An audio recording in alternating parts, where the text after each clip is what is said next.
Many conferences, books and resources are on kind of pedagogy, on learning and teaching, but very few of them are actually about teachers themselves.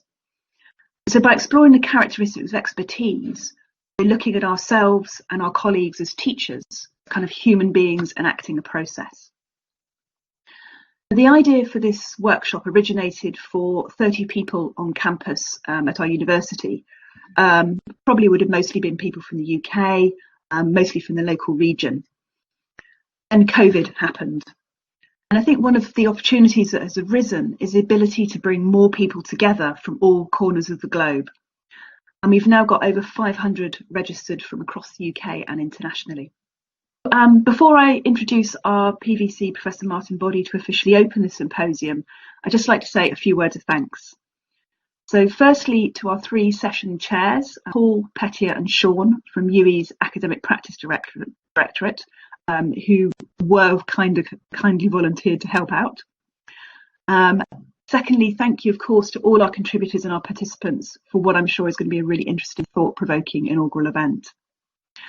And most importantly, I want to say a huge thank you to Julia, who was with assistance from Louise and James, has done all the logistical organisation to make this event happen.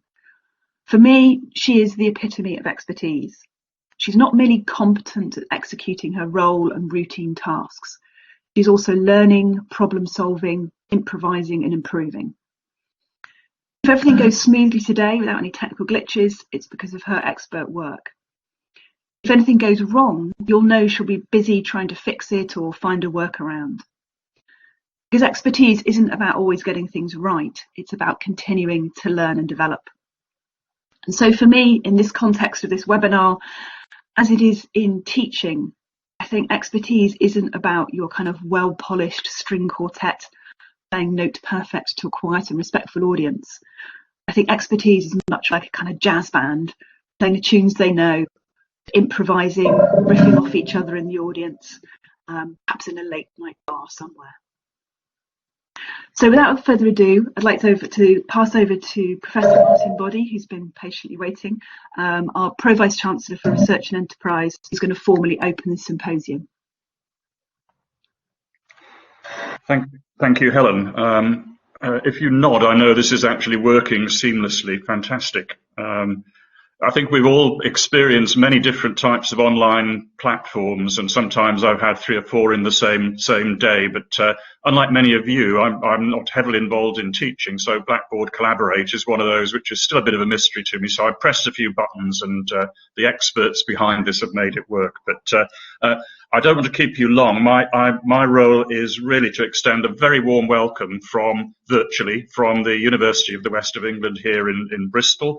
As Helen said, I'm Pro Vice Chancellor for Research, but also a member of the Vice Chancellor's Directorate, so involved in everything that the university is involved with. In fact, we're in the middle of a half day away day with the Directorate, which I've just walked out of, but our Chief Finance Officer was going through the figures, so it was a good time to nip out for 5 minutes. I'd like to congratulate Helen and her colleagues for putting on what was, as she said, started off as a little intimate meeting for 30 people, and just watching those joining the session flashing up on my screen. At 1 minute it's Southampton, the next minute it's Sweden. We've had colleagues joining from Pakistan.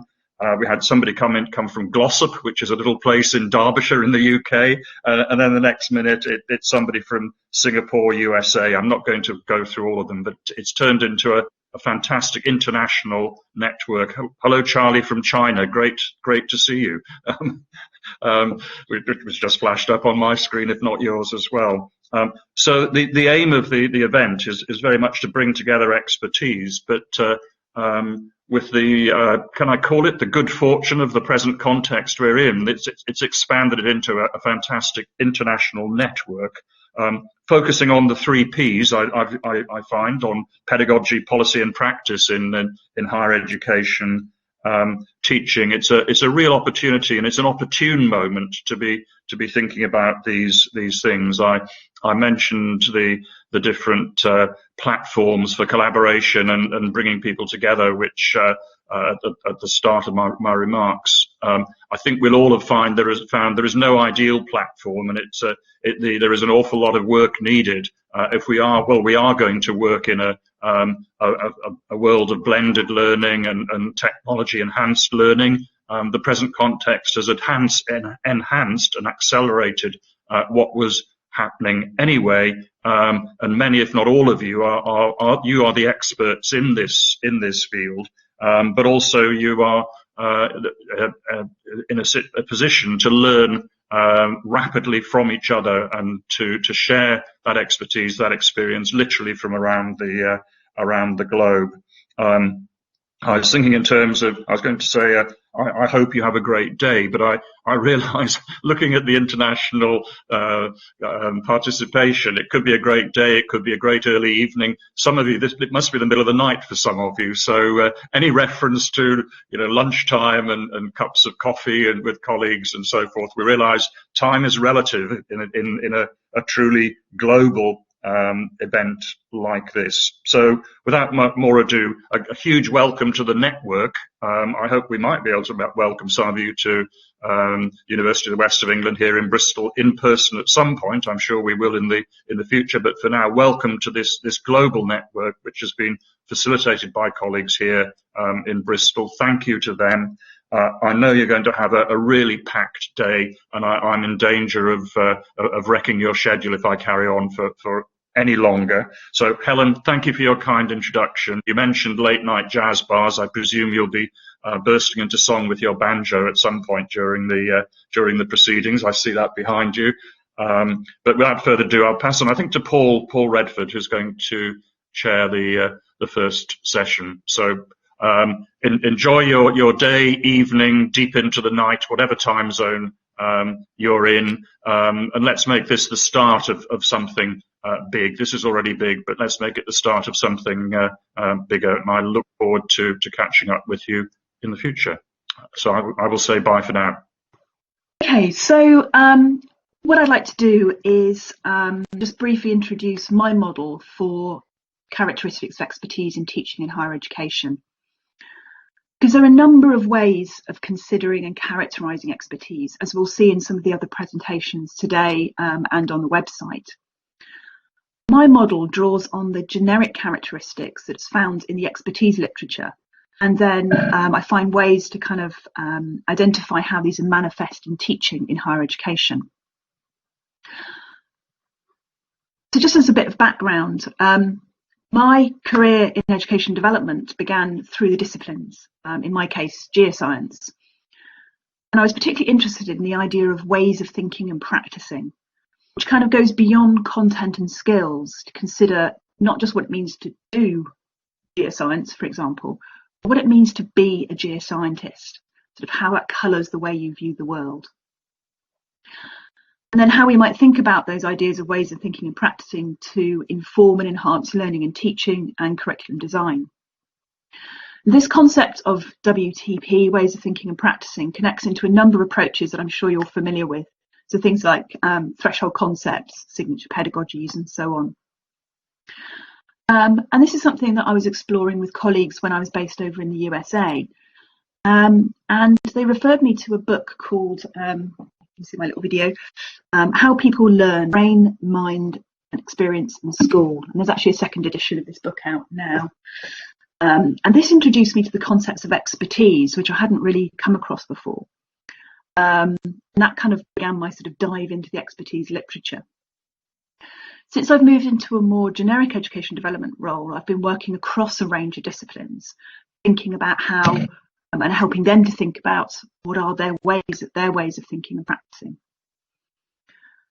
And then that sort of got me thinking, well, what are the ways of thinking and practicing for teachers in higher education?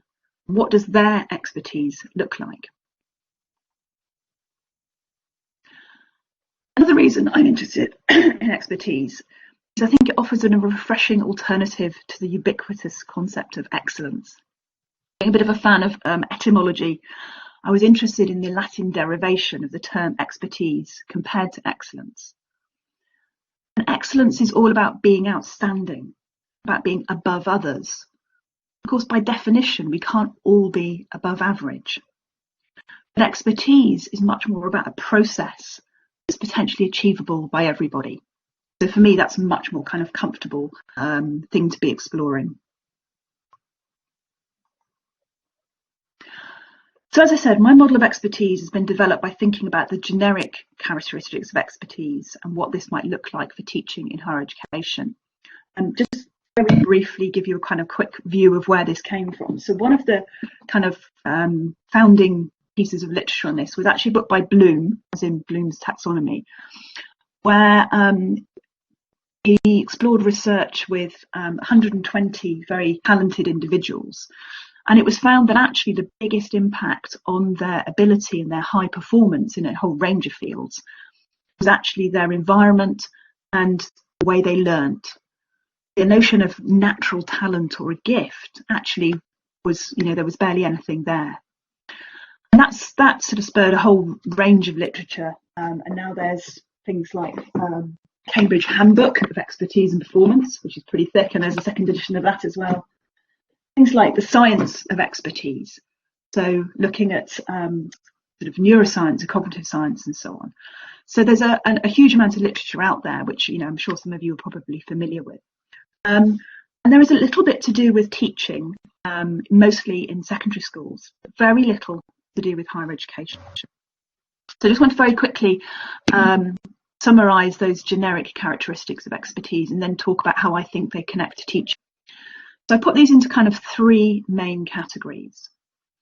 So the first one is, obviously, expertise is high performance, usually in one particular domain or one area. It's based on subject knowledge and skills developed through study and experience. The second category I've kind of equated to ways of thinking and practising. So there's perception of large, meaningful patterns in that particular domain of expertise, which results in the ability to perform skills faster than novices. I'm aware I'm a little bit short of time, but I just want to share a research anecdote around this, which is really interesting. So there was research undertaken with chess masters and novices, looking at their pattern recognition. And pieces were put on a chessboard in a configuration. The participants looked at them, went away, and had to recall what the configuration was, so a memory test. And unsurprisingly, the chess masters performed much better at this than novices, but only when it was a configuration that could actually appear in a chess game. When it was a completely random configuration, the chess masters weren't particularly better than the novices. There's a pattern recognition that's built up through that experience, through having been in that situation many, many times. Another part of kind of ways of thinking and practicing is sort of automation of skills that are brought out through many hours of practice. And this can kind of be exhibited as a sort of graceless, effortless even grace or flow. And then the third part of ways of thinking and practicing is an approach to problem solving that's qualitatively different to that of novices, which includes taking time at the beginning of a problem to understand it from various viewpoints before attempting a solution. And then the third category around skills and purposeful development. So many hours of practice are obviously important for the development and maintenance of expertise. And here practice can mean rehearsal, but also the repetition of a professional activity. So as Schön mentioned in, I've got the book here, Reflective Practitioner, which you're probably familiar with. Practitioner is someone who encounters similar situations again and again. So our practice can happen actually whilst we are undertaking our profession. But simply clocking up hours of experience and practice isn't enough to develop expertise. That approach simply means that the practitioner becomes very good at doing that particular thing in that particular way. I'm sure we probably all know a number of teachers who are very proud to say that they've been teaching exactly the same way for many, many years, but we wouldn't necessarily call them experts. The difference here is that expert practitioners continually engage in learning and development. The deliberate practice is one of the key aspects in the expertise literature, or progressive problem solving. And this helps them identify areas for improvement and to work on those, drawing on feedback and other evidence to inform their practice. So how does this connect into teaching in higher education? So based on observations of highly effective teachers, on self-reflections of my own practice, through discussions with participants at various events, and also I undertook some semi-structured interviews with 9 UK National Teaching Fellows, kind of using their award of National Teaching Fellow as a proxy for expertise. I've kind of drawn together some ideas about what expertise, how these generic characteristics can be described for teaching in higher education. So first of all, knowledge and skills. So when you're teaching, your knowledge and skills, of course, is about your subject area, but also there's knowledge and skills of the pedagogy. And these two things interact together in what Schön called pedagogical content knowledge. So the next aspect around that learning and development. So as discussed, actually, if you look in my asynchronous presentation that's on the website, I talk a lot more about professional development. And I suggest that for teaching in higher education, professional development isn't about add-on activities, but actually with expertise, it's kind of that continuous evolution of our teaching that's informed by evidence from a range of activities such as the literature, feedback, conversations, attending events. And the third element of expertise, the ways of thinking and practising, problem solving, pattern recognition, automation of skills that enable flow. I've characterised these as artistry. These are often intangible characteristics, sort of reflection in action, intuition, improvisation in the classroom. You can kind of recognise it in expert teachers compared with novices or experienced non-experts. For me, these are the sort of the more human elements, and often the ones I think that are a bit neglected when we think about what support newer teachers might need. And whilst they do emerge from experience, they can also be nurtured through mentoring and professional development.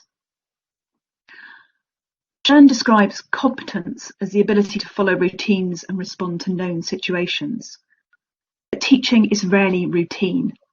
As Schön says, let us search instead for an epistemology of practice, implicit in the artistic, intuitive processes which some practitioners bring to situations of uncertainty, instability, uniqueness, and value conflict. So that was a really brief kind of summary of what I think the characteristics of expertise are in teaching.